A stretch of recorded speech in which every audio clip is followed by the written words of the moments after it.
Hello friend, welcome my YouTube channel. आज हम लोग पढ़ेंगे क्लास 10 का मैथ और चैप्टर नंबर 3 पढ़ना है, दो चर वाली रैखिक समीकरण युग्म।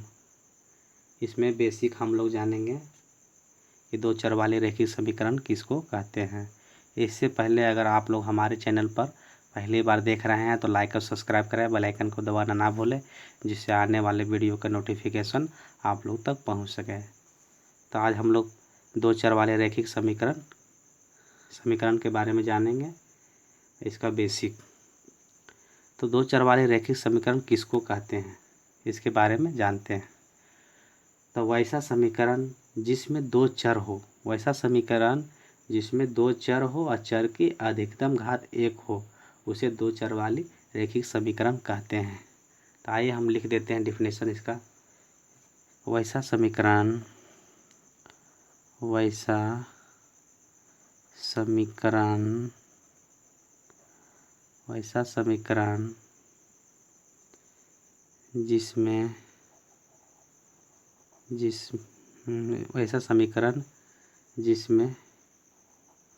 जिसमें दो चर हो, चर की अधिकतम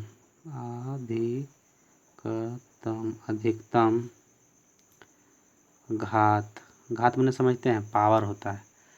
चर की अधिकतम घात एक हो उसे दो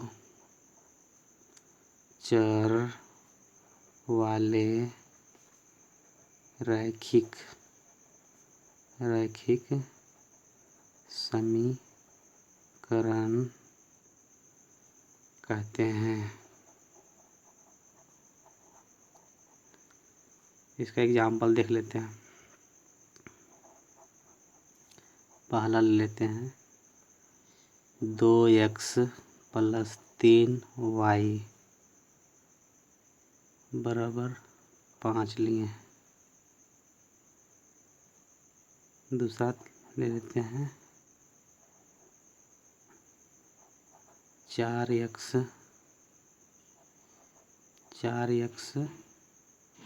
+ 6y बराबर मान लीजिए 18 ले लिए। तो यहाँ पर देख रहे हैं कि एक चर x है और दूसरा चर y है। दो चर हो और चर की अधिकतम घात एक हो, इसका मान जो है कुछ नहीं तो इसका पावर एक है, लेकिन यहाँ पर जो लिखते नहीं हैं, एक को लिखा नहीं जाता है, लेकिन यहाँ पर छुपा रहता है। इसका पावर कितना है? एक है। तो इसीलिए यहाँ पर दो चर वाले रैखिक वैसा समीकरण जिसमें दो चर हो और चर की अधिकतम घात एक हो, उसे दो चर वाले रैखिक समीकरण कहते हैं। तो यहाँ पर देख रहे हैं कि दो चर है, x और y दो चर है और अधिकतम घात कितना है? एक है। ज़्यादा से ज़्यादा कितना है? एक है, उससे तो ज़्यादा नहीं है। तो इसलिए कहते हैं रैखिक समीकरण वैसा समीकरण जिसमें दो चर हो और चर की अधिकतम घात एक हो, उसे दो चर वाले रैखिक समीकरण कहते हैं। अब दोनों जब इक्वेशन जब भी दिया रहेगा तो दोनों थीम जोड़ा में दिया रहेगा, इसे कहते हैं युग्म।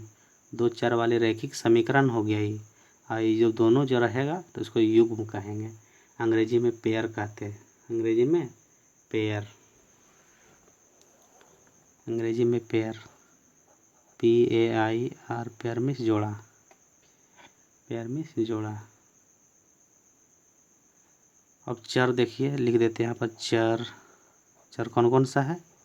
x है या y है, यही दो चर है। इसका व्यापक रूप लिखते हैं। व्यापक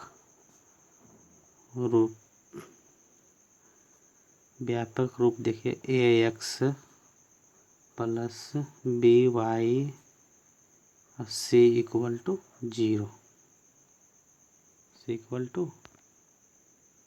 इसका व्यापक रूप लिखते हैं ax + by और +c = 0। यहाँ पर जो प्लस में इधर में प्लस बराबर के इधर आएगा तो माइनस में हो जाएगा, तो c ठीक है, कोई दिक्कत नहीं।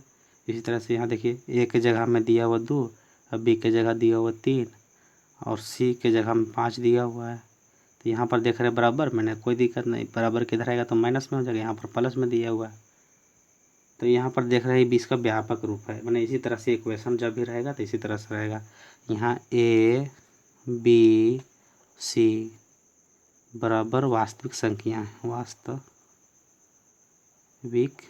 संख्या, या प्लस में हो सकता है, माइनस भी हो सकता है। वास्तविक संख्याएं हैं, प्लस में भी रहेगा, माइनस में रहेगा, कोई दिक्कत भी नहीं। ये वास्तविक संख्या है जहाँ ए बराबर नहीं होना चाहिए 0 के और बी बराबर भी 0 के नहीं होना चाहिए।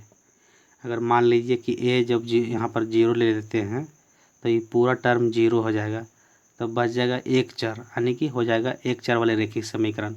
लेकिन यहाँ है 2 चर वाले रैखिक समीकरण, इसलिए ए बराबर 0 नहीं रहना चाहिए। अब बी बराबर अगर 0 यहाँ पर ले भी लेते हैं तो यहाँ पर सिर्फ एक चर बचेगा, यहाँ भी 0 हो जाएगा, टोटल बचेगा ax प्लस सी, यानी कि एक चर बन जाएगा, यानी कि एक चर वाले रैखिक समीकरण हो जाएगा। इसलिए 2 चर वाले रैखिक समीकरण में कम से कम 2 चर हो और चर की अधिकतम घात 1 हो। वैसा समीकरण जिसमें दो चर हो और चर की अधिकतम घात 1 हो, वह 2 चर वाली रैखिक समीकरण कहलाती है। आप लोग को समझ आ गया होगा। आगे हम लोग बनाते हैं रैखिक समीकरण युग्म के बारे में जानेंगे। तो युग्म जब कब रहेगा, जब जोड़ा में रहे उसको बोलते हैं युग्म। तो इसके बारे में लिख लेते हैं। a1x plus b1y plus c1 बराबर 0। दूसरा इक्वेशन लिख लेते हैं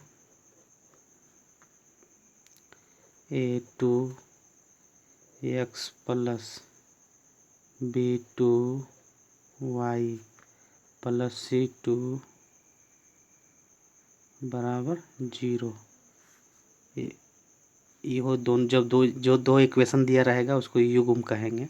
a1 a2 b1 b2 c1 c2, यानी दोनों इक्वेशन मिला के बनाएंगे। तो इसका सबसे पहले इसका हम ग्राफ देख लेते हैं, ग्राफ पाते हैं। तो पहला ग्राफ बनाते हैं।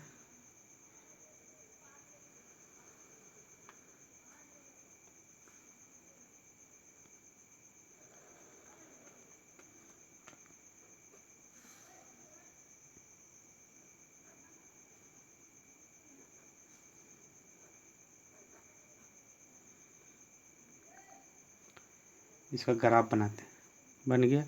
अब इसके बारे में लिखेंगे यहाँ पर।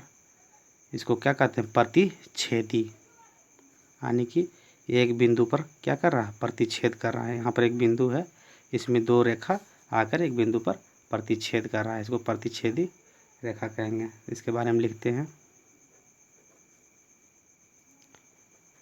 प्रतिच्छेदी रेखाएं, प्रतिच्छेदी रेखाएं। दूसरा केवल एक हल होगा, केवल एक हल होगा, या तो अद्वितीय हल होगा, अद्वितीय हल होगा।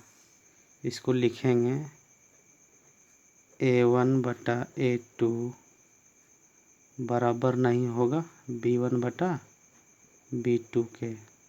जब इस कंडीशन में आ जाएगा इक्वेशन तो वह प्रतिच्छेदी रेखाएं होगा, केवल एक हल होगा और अद्वितीय हल होगा। दूसरा ग्राफ देखते हैं, दूसरा ग्राफ बनाते हैं।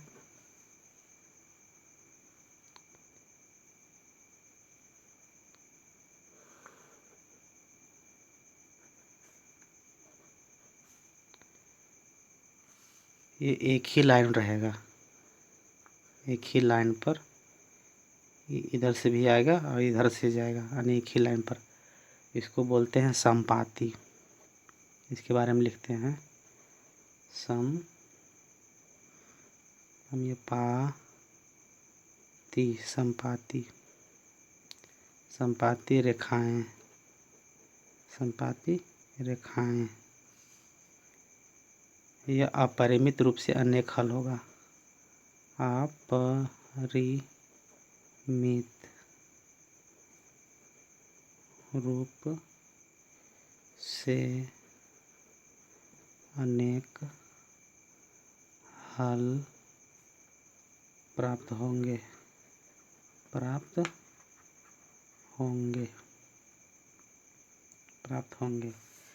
इसका फार्मूला लिखेंगे क्या? A1/A2 बराबर B1/B2 बराबर C1/C2। यानी तीनों बराबर रहेगा, वह संपाती रेखा कहलाती है। तीसरा और आखिरी जो है उसे कहते हैं समांतर। समांतर हम सब लोग जानते हैं कि दो लाइन के आमने सामने वाली रेखा को समांतर कहते हैं। तो यहाँ पर समांतर लाइन पार दी है, इसी के सामने इसको क्या बोलेंगे? समांतर। तो यहाँ पर लिखेंगे कैसा लाइन है? समांतर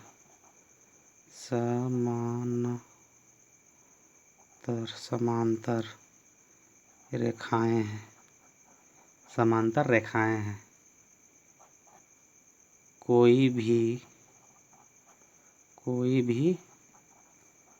हल नहीं होगा समांतर रेखा में कोई भी हल नहीं होगा। यहाँ पर लिखेंगे A1/A2 बराबर B1/B2 और नोट C1/C2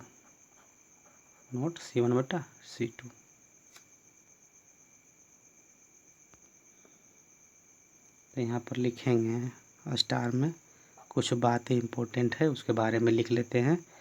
जब समीकरणों का कम से कम एक हल हो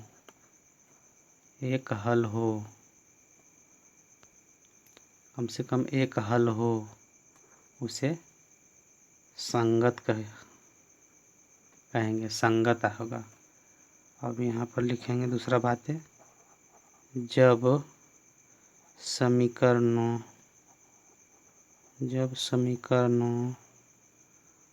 का कोई हल ना हो उसे असंगत कहेंगे।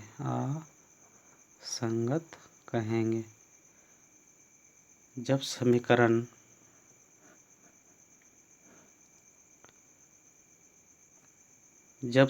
का कम से कम एक हल हो तो संगत कहेंगे, और जब समीकरणों का कोई हल ना हो उसे असंगत कहेंगे।